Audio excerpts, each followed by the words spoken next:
and then click send. It is that easy. The show with the most votes wins our Audience Choice Award at our gala on November 23rd. So please vote. Little loser in the Emmy voters, right? United Solo Fall 2025 is thrilled to present. Oops! 5 times I accidentally ended up on stage, starring Douglas Gray!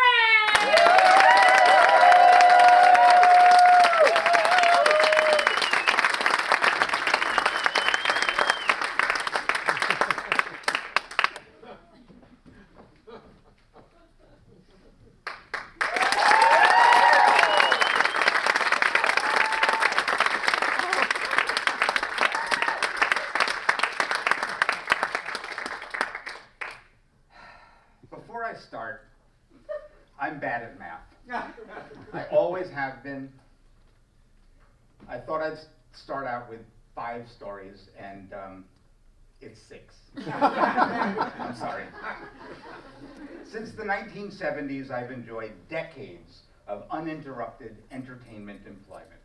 Broadly, my field is production. I've worked in all aspects of the performing arts, but the entire time, I've been backstage. I never wanted to appear in public. Too frightened. I wasn't always scared. For example, I appeared in the summer camp theatrical production. My summer camp was Siam's Pony Farm. Siam was an elephant. They held an annual show for townies, and I even got billing my year. Also, I always played musical instruments, but because I did it because I liked the uniforms. I've never really grown out of that, I guess. I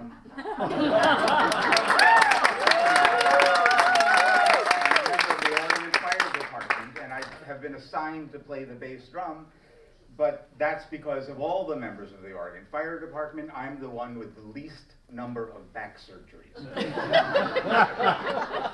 But as for my planned appearances on stage, that's pretty much it. Over the years, for all the jobs I've held, Broadway, Off-Broadway, cruise lines, international tours, for one reason or another, I've ended up in front of an audience. But before I begin, let me say this.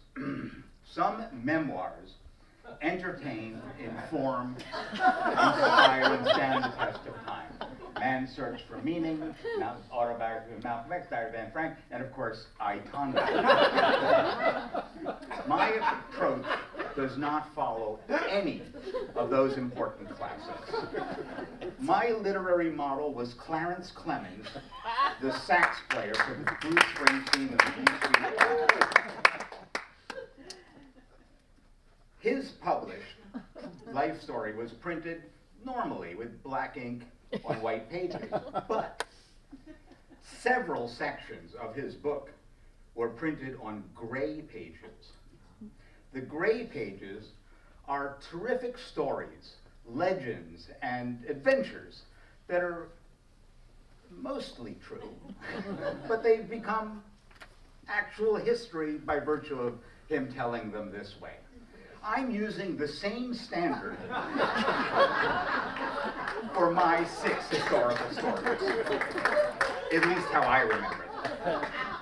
My production career was an accident. I never studied theater. I graduated from Skidmore College in Saratoga Springs with a degree in English literature and ceramics. My future was uncertain. I contemplated law school, but it was the time of Watergate, and all the lawyers were going to jail.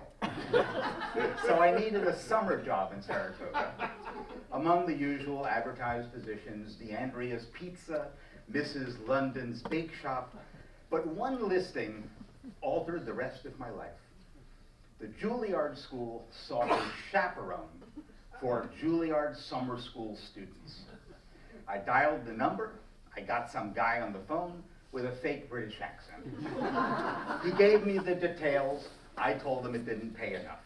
So the guy on the phone with the fake British accent asked if I had ever worked in theater. I said, no, but I used to have a show on the college radio station. "Fine, my boy. You're going to be our new sound man." So the guy on the phone with the accent, which it turns out was not fake, had just starred in a film called The Paper Chase. He also ran the new Juilliard drama division. His name was John Houseman. Sight unseen, I was hired to run sound for a new classical theater company formed from Juilliard's first graduating drama division class. Patti LuPone, Kevin Kline, David Ogden Stiers, David Schramm, Sam Chuchevich, and a dozen other equally talented actors. Originally called the Juilliard Acting Company, then the City Center Acting Company, and then finally simply the Acting Company. This amazing cast of performers did 6 plays in repertory, plus understudying dozens of roles. It was amazing. Three Sisters, Measure for Measure, Beggar's Opera, Scapin, USA, and The Apple Tree. But the talent was so great that all the roles were equally distributed. For example, in Beggar's Opera, Kevin Kline played Macheath and Patti LuPone played Lucy Lockhart, but in Measure for Measure, Kevin carried furniture across the stage, and Patti was cast as a boy and sang an obscure Virgil Thompson song. After my huge success running sound cues on an old Sony tape recorder, I looked for all the dramas. I looked forward to The Apple Tree. Not because it was a musical written by the guys who wrote Fiddler on the Roof.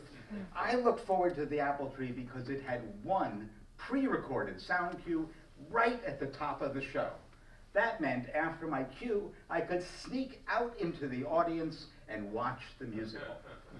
The company's stars of tomorrow, Patti LuPone and Kevin Kline, performed the title roles. Sam Chuchevich played the snake.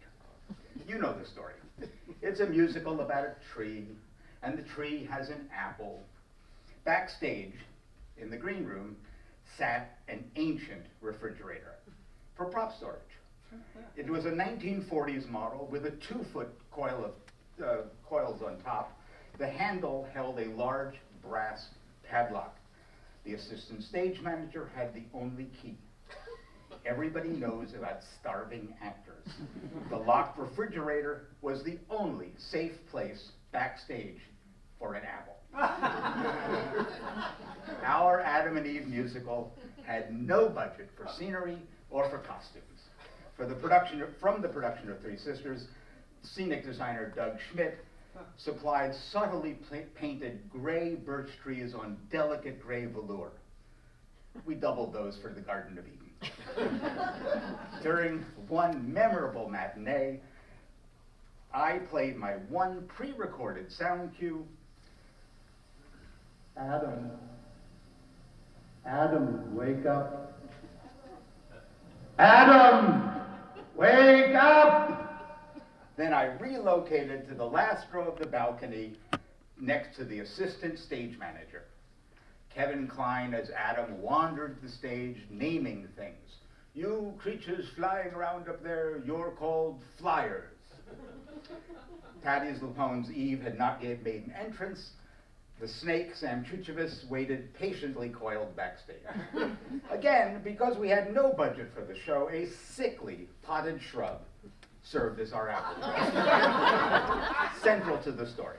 In fact, the title character of the musical. In the back row of the theater, I nudged the assistant stage manager. I pointed to the tree. There's the tree. There's no apple.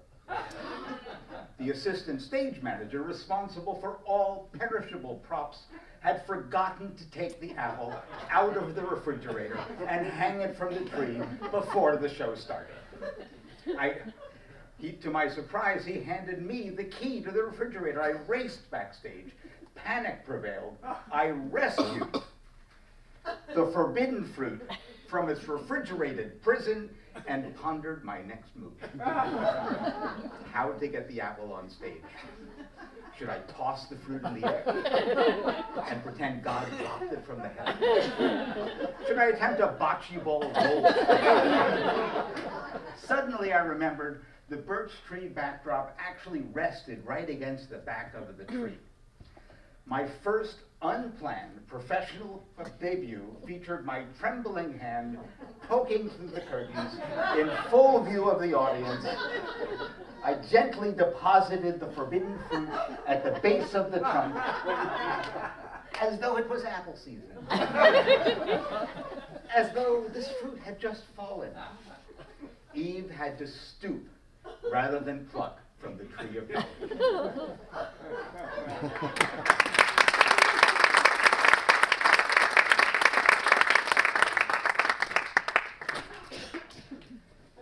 My next public appearance fulfilled a childish wish to ride down Fifth Avenue in the Macy's Thanksgiving Day Parade.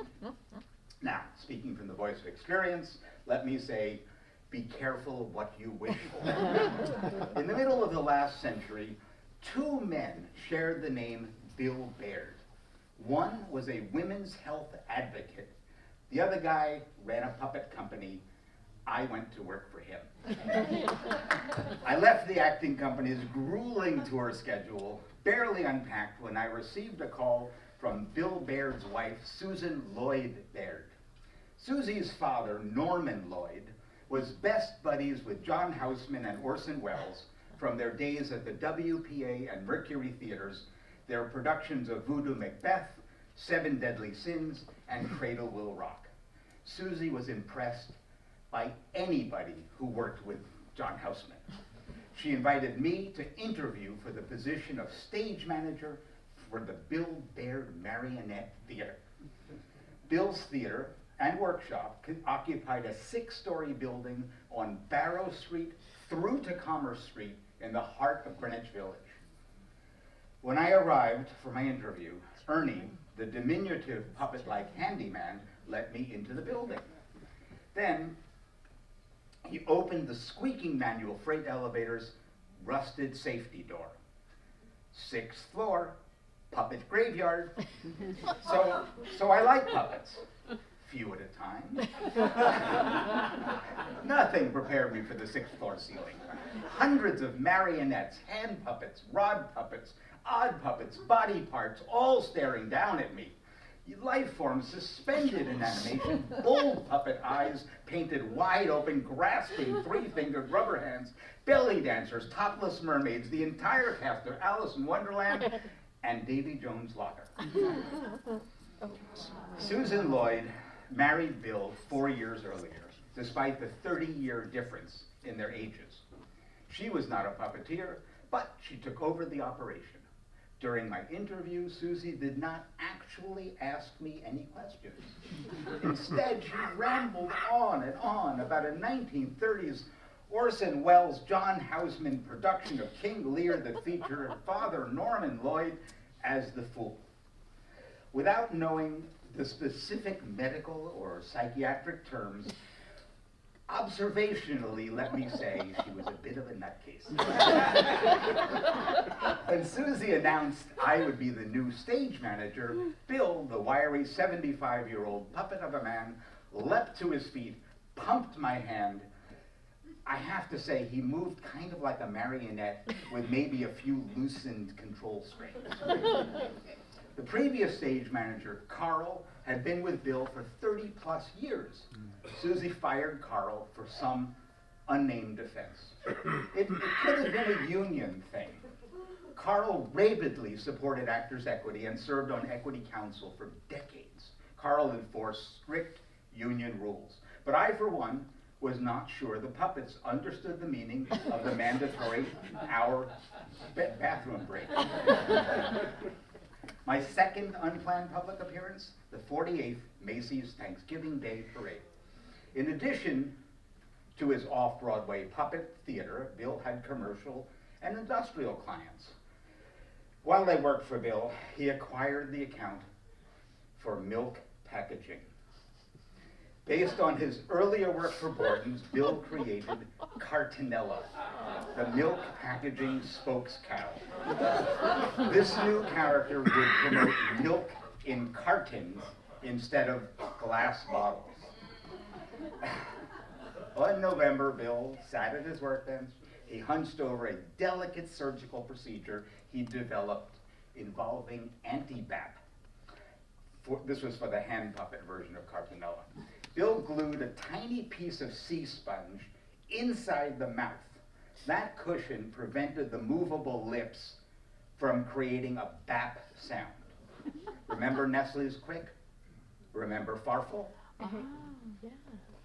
No, any of the elegant Nestle's make the very best chocolate.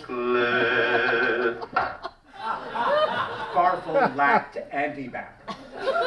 Try to imagine the Muppets without anti-bap. One November morning, Bill asked me, "So you want to be in the big parade with us?" He must have had something special in mind for me. Maybe he was finally accepting me as a member of the company. A week later, at dawn, in front of the Museum of Natural History, my Thanksgiving Day parade fantasy balloon was burst. A 20-foot milk carton, constructed of plywood, covered in black and white foam, represented Cartonella. The torso of Cartonella somehow sat atop a modified flatbed truck.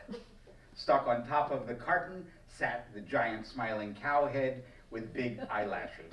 Milkmaids ambled alongside. I, on the other hand, was condemned to the pitch black belly of the beast. Deep inside the truck, I sat on a stool. Cartonella's body covered all the windows.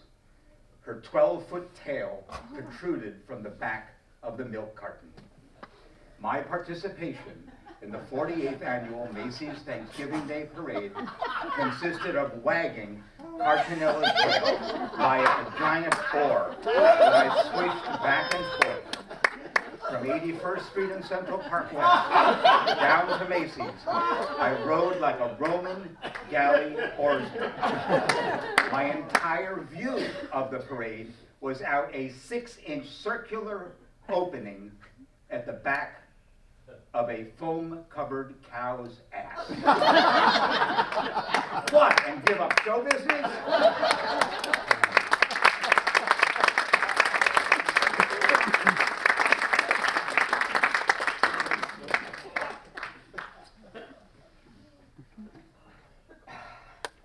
Twyla Tharp. Hard-bodied, hardwired, and a hard woman to work for.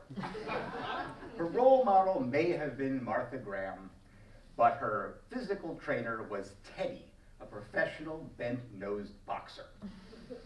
Physically, she was a concentrated human being, excedrin, small but extra strength.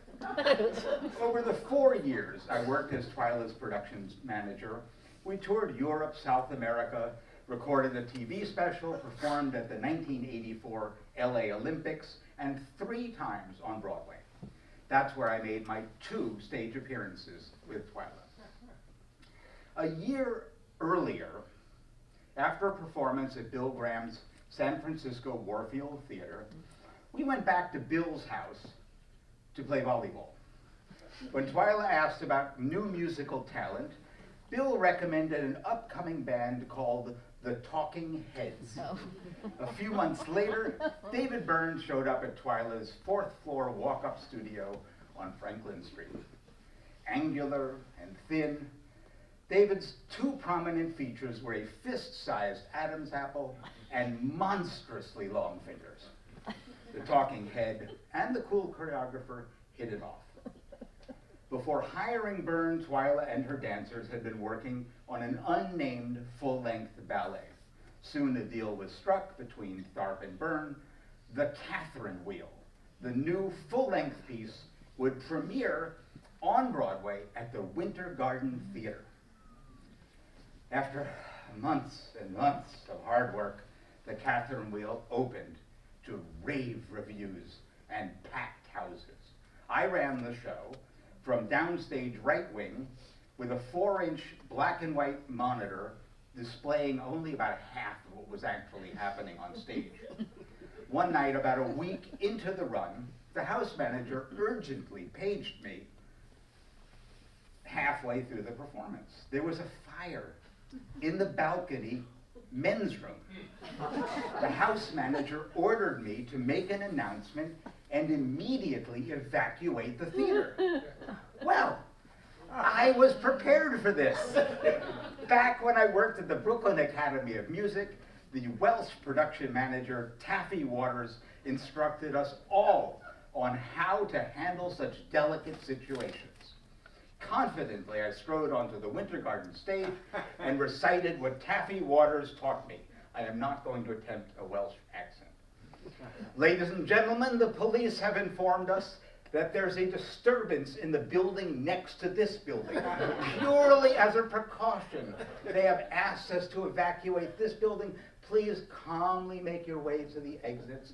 We will resume the show as soon as we have determined the nature of the problem. Well, damned if people didn't calmly rise from their seats and calmly exit the theater, despite the black smoke down from the balcony. Technically, that was my Broadway debut, but I did not take a bow. I next appeared on the Winter Garden stage about a week later.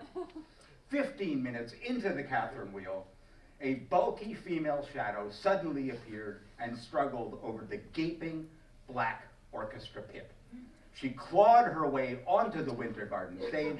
She was large, minimum 300 pounds, and she wore a Shelley Winters flowered muumuu. She closely clutched two possessions, a Macy's cellar shopping bag and a shiny stainless steel barbecue fork. From this moment forward, dance historians referred to her as the Fork Lady. I first became aware of her presence when fall spot operator Big Mike Lynch called me over headsets. Hey, there's someone on the stage. I thought Mike had just awakened from a between the snooze. Then I realized what he meant was, there's someone on the stage that doesn't belong. Center stage, in full view of the audience, the Fork Lady appeared distressed. Wild African polyrhythms jangled from 8 overdriven Meyer speakers. The dancers, costumed as a suburban family, blasted across the stage by the deafening force of David Byrne's soundtrack. Jennifer Tipton's powerful stage lights and 6 billowing smoke machines contributed clouds of confusion. Taffy Waters instructed me what to do in case of fire. No one instructed me what to do in case of a menacing Fork Lady. Then, of course, the Fork Lady did what Fork Ladies do in these circumstances.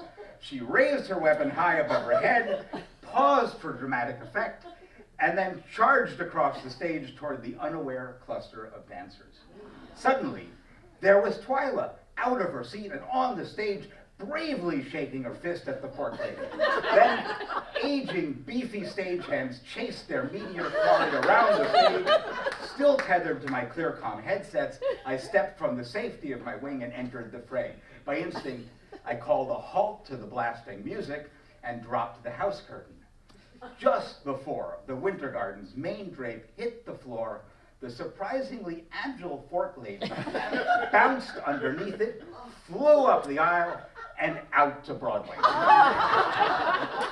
This is not the Fork Lady. This is Karen Eifert, our wardrobe supervisor, who graciously agreed to recreate the moment.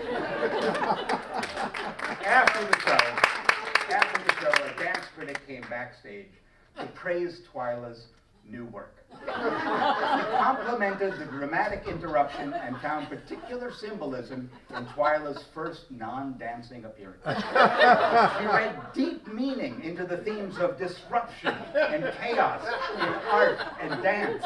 The critic believed the Fork Lady was part of the show. I tried to convince her otherwise, but after continued analysis, I swayed the expert with 2 indisputable proofs. 1, no performer would appear on stage without a program credit. Number two, after a performance like that, no performer would miss their curtain call. With that evidence, the critic admitted the possibility that the events of the evening had been real and not art.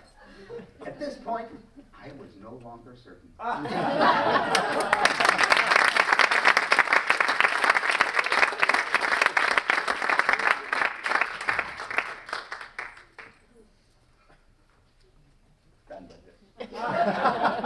My third public appearance was Off-Broadway, where we are now. Legendary Broadway producers Liz McCann and Nell Nugent asked me to take over a Broadway star's vanity production. Actor Philip Anglo, no dummy. In London, he saw a play, The Elephant Man. He optioned it for New York. He produced it. He cast himself in the title role. He won the Tony Award for Best Actor. As I said, no dummy, he went to Yale.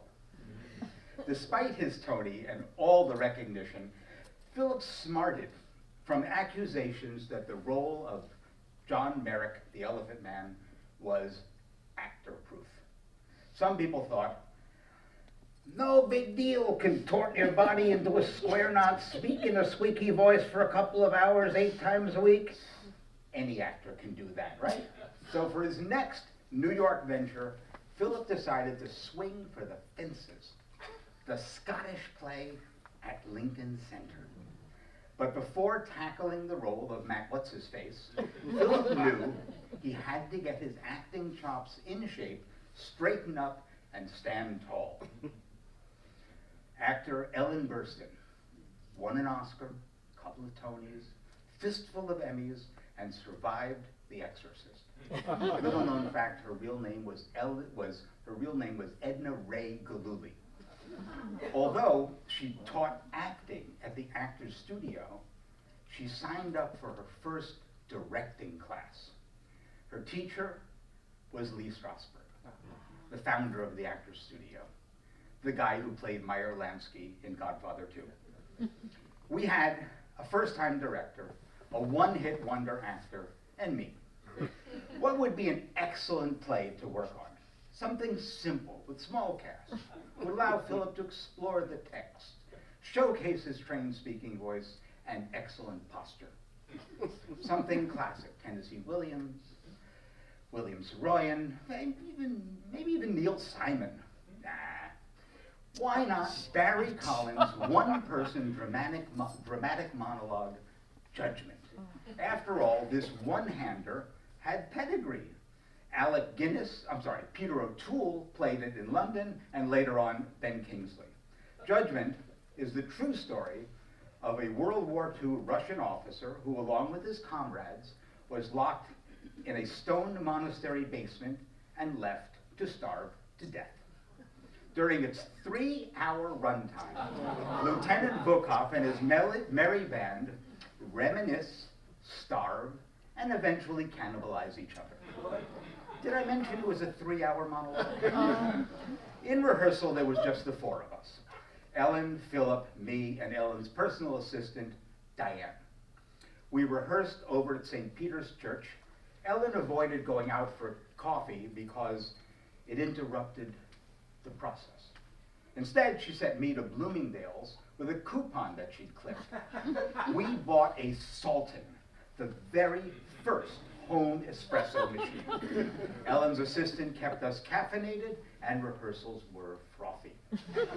All those Russian names, it was so difficult to keep track of whom we devoured and in what order.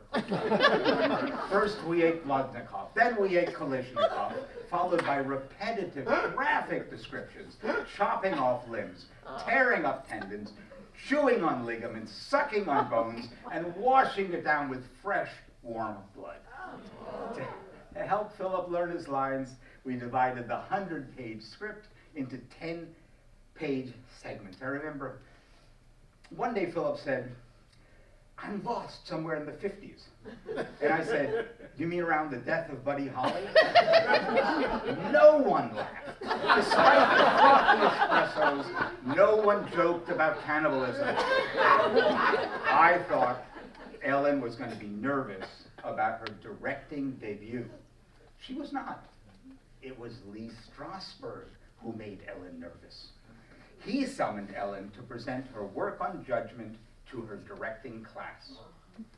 About a week before we opened, we headed down to the actor's studio. In a tiered, darkened classroom, about 30 students sat on metal folding chairs. The top 2 rows were filled, the front row was empty. That's where Ellen planted me and my prompt book between her and the villain of Godfather 2. We waited. Philip entered. Tall, thin, handsome, sideswiped brown bangs, sort of a pre-Steve Jobs look, with a turtleneck and wrinkled, preppy jeans with penny loafers with polished pennies. On the other hand, Lee Strasberg presented as a tiny Miami grandpa. He wore the immaculate tailored vest and pants of a dark gray pinstripe suit. The vest displayed a delicate gold chain stretched between the watch pockets. Class began. Ellen directed. Philip acted. Sitting next to me, Strasberg made unquiet mouth sounds that hung in the air. Not quite grumbles, not quite words, just funny sounds that escaped his unmoving lips. So after a while, Strasberg stopped the rehearsal. He stood before Anglem and proclaimed, "We have 2 entirely different styles." Subtext, "And yours is wrong." The actor's studio teaches emotion drawn from a deep well of personal experience, suffering, and unconscious childhood trauma. Strasberg continued, "Where you studied at the Yale School of Drama," Strasberg taps Philip on the forehead 3 times. "It's all academics, intellects, and so-called classical training." They were kind of hard taps.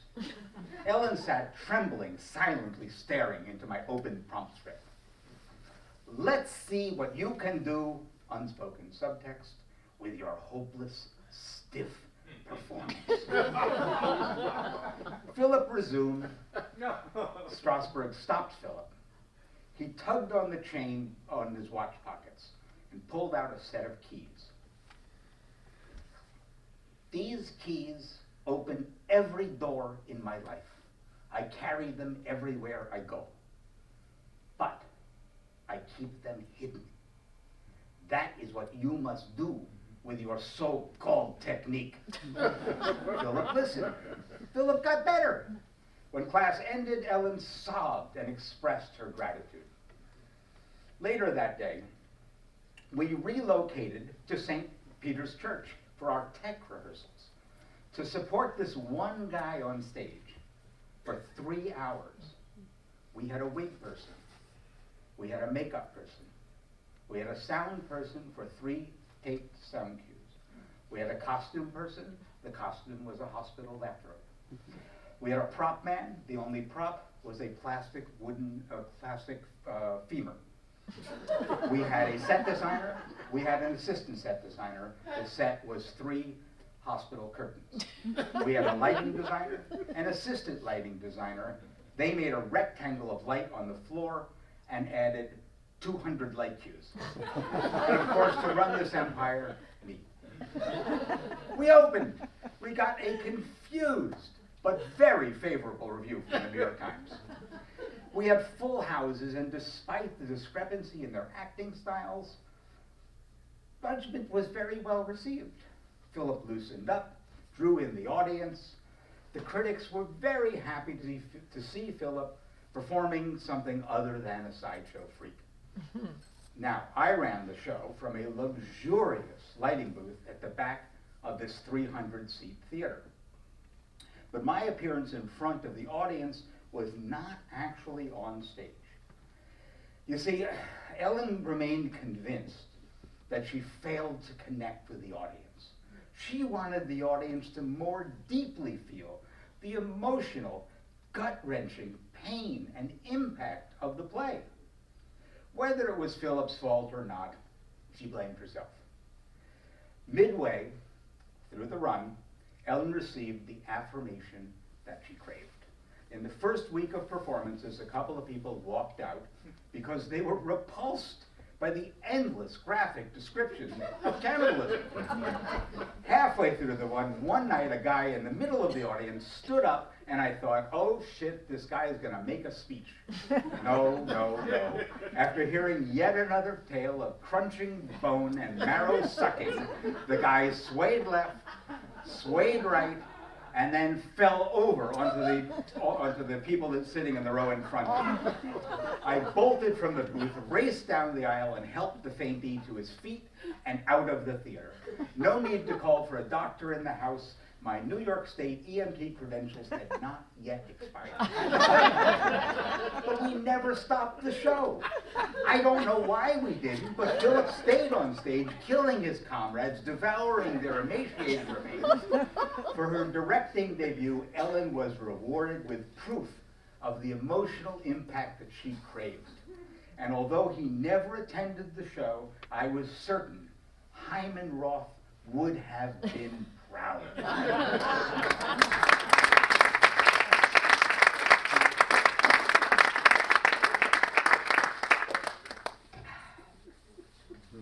This year, Famous People Players celebrates its 50th anniversary. Now, don't get confused with the Famous Players, a Canadian movie chain. The Famous People Players intentionally capitalized on that confusion. My Famous People Players began as a Toronto summer puppet parks project. The puppets were built and operated by young performers who today would be called intellectually challenged. Back then, they were just retarded. Famous People Players' legacy includes Broadway, world tours, Las Vegas, and they regularly opened for Liberace. 50 years later, they still operate their own dinner theater in Toronto. With individuals usually overlooked by society, artistic director Diane Dupuy developed a talented company of performers and artists. They built puppets out of fluorescent, painted foam, and perform under ultraviolet light. The cast is invisible in black velour clothing and hoods. Then, at the end of every performance, the cast removes their hoods and is introduced to the audience. There is never a dry eye in the house. Diane runs the company with iron rules and his frequently raised voice. Her methods shock uninitiated observers, but Diane never gives up on her performers and always gets results. Her strict rules support the performer's need for consistent and yet a challenging environment.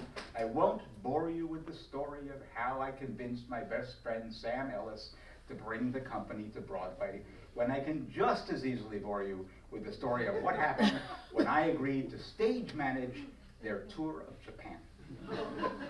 And how I ended up on stage a half a dozen times. You're in trouble, Gordon informed me. Trouble. Trouble. My 2 suitcases sat by the Japan Airlines group check-in counter. Gordon, bent at the waist, stood over my suitcases, wagging his head from side to side. Roly-poly and round, with thinning hair, Gordon, about 40, would have been more comfortable among 4th graders. Word had it he bowled like a champ and ballroom danced like a pro. Behind Gordon, with his goofy Coke bottle glasses, waited a dozen other black-clad performers. I stood out in my Eddie Bauer khakis. Now I was apparently in some kind of trouble that had 2 B's. Famous People Players have 2 rules for international travel. Rule 1, only bring black clothing. It's what you wear on stage, off stage, at receptions, and it's very easy to clean in a hotel sink. Rule 2, only 1 piece of luggage is allowed, and it must be carry-on, and it must fit in the convenient overhead compartment. No one told me. I broke both rules. This was going to be a long 3 weeks. Immediately, the group buzzed about my mistake. They whispered and jabbed their fingers at my 2 suitcases. In desperation, I appealed to Gordon. At first, Gordon nodded his head sympathetically, but then he reverted to shaking his head from side to side, repeating, "Stupid, stupid. Everyone knows you can only bring 1 suitcase, and it's gotta fit in the overhead." Now, other members of the company picked up the stupid, stupid channel. At the departure gate, Jenny, a petite, awkward Asian company member, made a flight attendant very nervous. "You know what? You know what? You know what?" She pointed at me as though pointing at a perp in a police line. He brought 2 suitcases. At first, I was embarrassed, then frustrated, then annoyed, and then finally angry. Confusion and resentment overwhelmed me. It wasn't my fault. No one explained the rules to me. I was taunted and publicly ridiculed because in innocent ignorance I had done something wrong. It wasn't fair. Suddenly, I felt like what it must be like. The Famous People Players cast on this tour consisted of 12 intellectually challenged performers and 3 normies. The show itself consisted of hundreds of puppets painted with day-glow paint, choreographed to popular music and Broadway tunes. Our Tokyo theater load-in was intense. We began at 9 a.m. in the morning. The shows were scheduled for 2:30 and 6:30 p.m. We finished the setup, rehearsed some changes just in time for lunch, traditional Japanese backstage crew food. The Japanese stagehands and I gathered to clarify my method of calling the light and sound cues. In classic stage manager form, nothing is supposed to happen until you say the word go. I asked my crew, what is the Japanese word for go? The translator explained the crew has worked with many American companies and they all know the word go. So I should use the word go when I want a cue to go. To begin the performance, the Japanese theater uses a system of 2 bells. The first bell rings 5 minutes before showtime.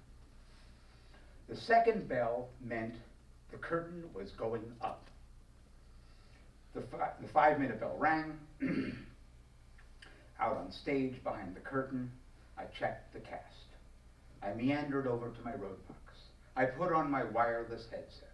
I said hello to the crew. I checked the presets. Are the performers in place? Does everyone have their black hoods on? The thing is, as I recited a preamble of warnings, because you always have a warning before you have a go. Warning. Fade out background music. Warning, house to half. Warning, work lights out. Warning, announce mic up. Warning, pre-show announcement. Warning, announce mic out. Warning, house lights out. Warning, curtain out. Warning, tape go. No sooner was the word tape out of my mouth than the main curtain shot up and the music began. I was stunned. I was dead center in the middle of the stage in front of the full audience. I raced to the safety of my wing. There was no go, just warnings.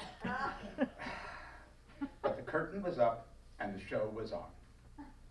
Between shows, I summoned the stagehands and everyone else and the translator to come backstage. In addition to the people I summoned, the house manager arrived, the ushers arrived, the box office staff arrived, the concessionaires arrived, even the tour sponsors, Miyako and Jerry, arrived, but I think they just wanted to play with the puppets. There was considerable discussion in Japanese about what to do. There was eye shifting, head bobbing, but no explanation. There were maybe 20 of us gathered backstage. Spontaneously formed a circle. Each person folded their arms across their chests and shoulders hunched slightly forward. The problem it seems, was me. In Tokyo, when they say final bell, they mean it. The bell rings for about 10 seconds, and when it stops ringing, the curtain goes up. If the bell stops and the curtain does not go up, the audience will think that something is wrong backstage, or that the performers are unprofessional and discourteous. So everyone in the circle had been discussing what to do about me and my lazy, relaxed attitude towards starting on time. They took matters into their own hands and decided to correct my bad behavior. They started the show on time to show we were ready, even though we were not ready. The circle of excellence discussion continued for 20 minutes. I explained the delicate intricacies of pre-show preparation, the hundreds of puppets that had to be preset, the last-minute emergency repairs, the concentration problems of my intellectually challenged performers. The circle remained unmoved. After some negotiation, we arrived at a compromise. The house lights would be held at half. The background music would continue to play in the audience. If the music plays and the house lights are at half, the audience will think it's part of the performance and will not think that we are unprofessional. And away we go. Welcome to the world of famous people players. This electrifying blacklight theater company will defy gravity before your eyes and leave you mesmerized. From winning rave reviews on Broadway to performances as far east as Japan, this great show is one for the whole family to enjoy. Don't miss Famous People Players' exciting visit to your city and see where special happens.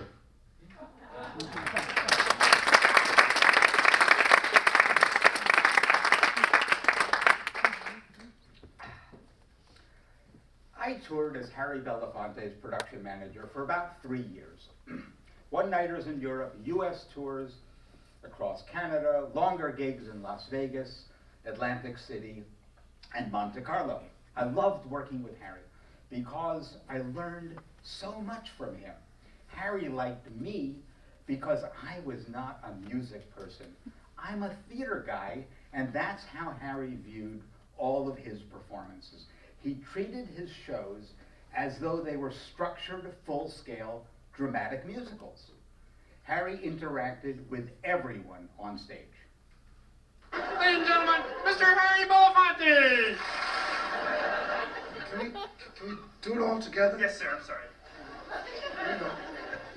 All right. We said that,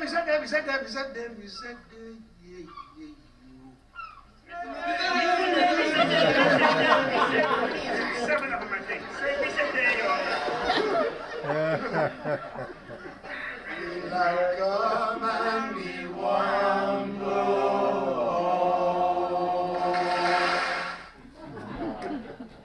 There was one unanticipated challenge of working with Harry Belafonte. You have no idea how hard it is to get Harry off stage. Our US shows ran 3 hours. In Europe, they ran 4 hours. Sometimes that presented a real problem. For example, in Los Angeles at the Universal Amphitheater, all shows must end at 11 p.m. sharp. If they don't, the performers can be assessed overtime charges for the stagehands, the parking lot attendants, and a hefty charge for the local homeowners association. When we performed there, Harry's encores began at 11 p.m. Every time he ran off stage into my wing, I reminded him about the contract. Ignoring the threat of $20,000 penalty, Harry yelled to me as he ran back on stage, "It's okay, man, it's Hollywood." Harry knew we went up to midnight. We were not assessed the penalties. Everyone loves Harry. Everyone forgives Harry. Some people don't know that celebrities also perform at special events, fundraisers, and even birthday parties. Some do it for a big paycheck. Others perform because they genuinely care about the cause. Generally, celebrities don't like it for two reasons. One, they must perform under conditions that are not ideal. Two, they have to be nice to civilians who mistakenly believe that because they've hired a celebrity, they're going to be best friends with said celebrity. When I worked for Harry Belafonte, we did some charity gigs, but Harry always found a way to hide from his new best friends and to regain control of his own show. A year after my last Belafonte tour, I was flown to a benefit at the Seattle Hilton Hotel, a massive fundraiser for a worthy cancer charity. At noon, the crew set up in the grand ballroom. The hospital's event coordinator called a production meeting to discuss the ground rules for Mr. Belafonte. Some names in this story have been changed to protect the ignorant. An intense young woman, I'll call her Becky Sue, sat me down as we watched the hotel staff set up our show. The stage was too small, there weren't enough lights, the ceiling was too low to get a follow spot on Harry. We went through knowing nothing would be ideal, but gigs like this either pay a lot of money or they're an artist's passion project. Harry was a cancer survivor, so I suspect it was a little of both. Becky Sue called the meeting to emphasize one particular point. Harry's performance held one slot in a tightly scheduled evening. Apparently, Harry was contracted to perform for 25 minutes and not a minute longer. This was news to me. So you know the idea that Harry would perform for only 25 minutes? Maybe nice conceptually, even contractually. But our perfectly constructed finale of Belafonte hits, by itself it runs 20 minutes. So, did I mention how hard it was to get Harry backstage? Here we are at the Seattle Hilton, and Becky Sue asked for and then demanded a commitment in a very, very unfriendly voice. Will you guarantee this show will be 25 minutes? I mean it. I will stop the show. We've got honorees, we've got speeches, we've got video, we've got dessert, and you've got exactly 25 minutes, that's it. Of course I agreed. 25 minutes, no problem, got it. And I thought to myself, what a liar. She's probably allowed 30 minutes. Harry was not a part of this discussion. Harry was not even in the room. At 2 o'clock, the conductor arrived, Richard Cummings, and the band arrived for rehearsal. We ran a sound check, ran through a couple of numbers. We had new musicians. And as you know, Becky Sue sat in the front row on a black plastic banquet chair, her brow furrowed. It seemed like we were rehearsing too many numbers. Harry walked in, back to rehearsal. Harry liked the new players. Everything was as good as it was going to be for a hotel ballroom benefit gig. Then, as rehearsal ended, Harry stepped down from the stage. Becky Sue ran up to him. She grabbed his elbow. Mr. Belafonte, I'm Becky Sue blankety blank. Welcome to Seattle. This is my event, and I want your assurance that this show will run no more than 25 minutes. Over my years with Harry, he has this thing he does, the thing with his eyes. It's a flash. And you know, it's not just anger. It's something from a much, much darker place. Very, very rarely seen, and never for longer than a second or two. Becky Sue did not see it, but I saw it. And then it was gone. And Harry smiled and nodded his head. Yes, yes, of course, whatever you want. It's a wonderful charity. And we left. On schedule, we returned at 6:30. The band tuned up. The 4 backup singers took their places stage left of the grand piano. I stood off to the side in full view of the audience to run the lights. At precisely 7 p.m., with no announcement, Harry hit the stage and tore into his first song, Born to Win. By the third song, Try to Remember, the 800-person black-tie ballroom audience sat spellbound. The 5th song in Harry's set is one of my favorites, Bob Dylan's Forever Young. Given the ballroom setting and the limited production values, everything was going smoothly until 7:25 p.m.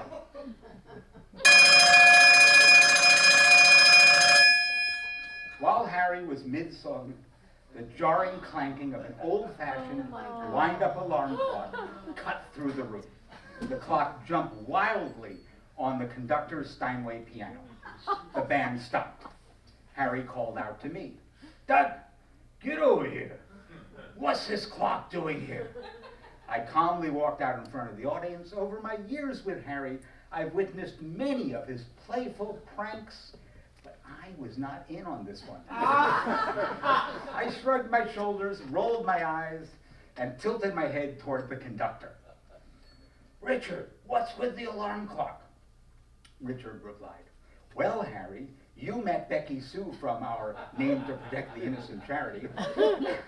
Becky Sue made us promise we would perform for only 25 minutes. 25 minutes?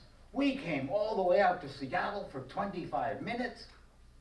We got all these well-dressed high rollers to share dinner with us, pick their pockets to fight cancer, and we'll leave them after less than an hour? That doesn't seem fair."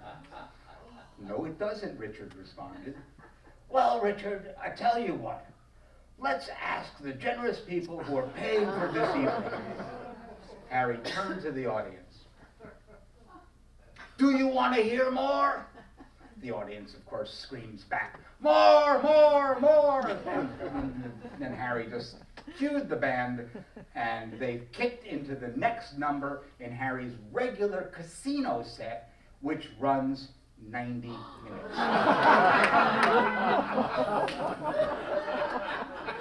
An hour later, the black tie crowd stomped and cheered and deoed along with the Carnival finale.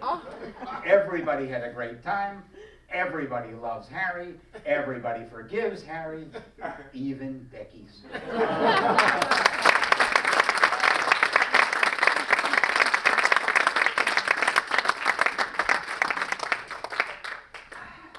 Remember when I said I was bad at math? Well, I got one more. But you're going to be involved.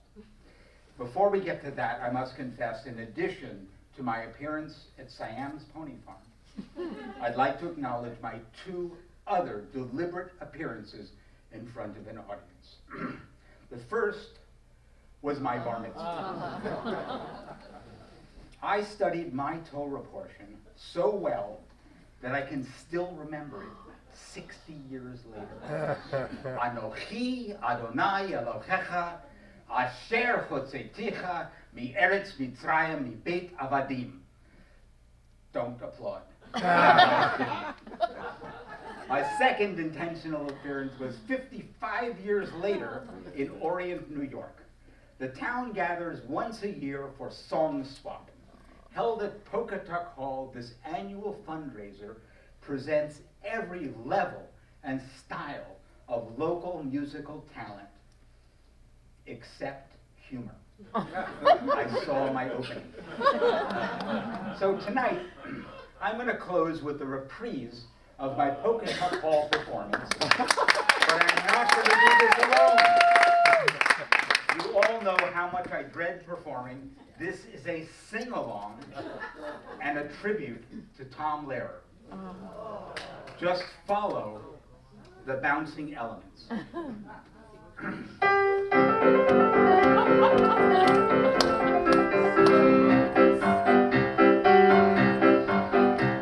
There's antimony, arsenic, aluminum, selenium, and hydrogen, and oxygen, and nitrogen, and rhenium, and nickel, neodymium, neptunium, germanium, and iron, americium, ruthenium, uranium, europium, zirconium, lutetium, vanadium, and lanthanum, and osmium, and astatine, and radium, and gold, protactinium, and indium, and gallium, and iodine, and thorium, and thulium, and thallium. There's yttrium, ytterbium, actinium, rubidium, boron, gadolinium, niobium, iridium, and strontium, and silicon, and silver, and samarium, and bismuth, chromium, lithium, beryllium, and barium.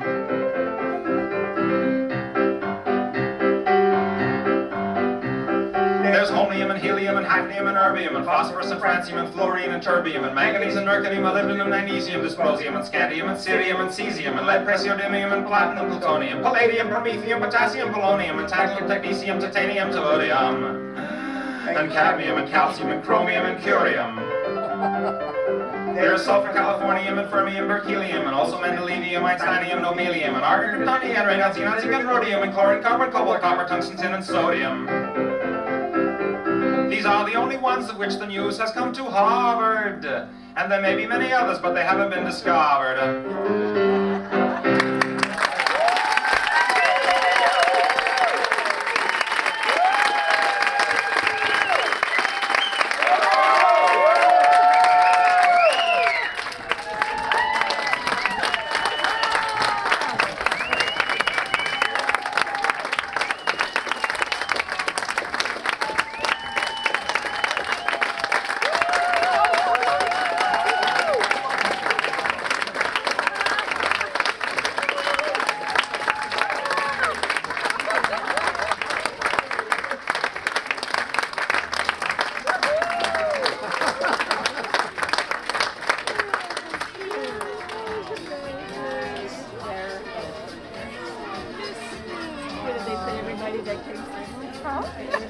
My name was there, so it must have been. Everyone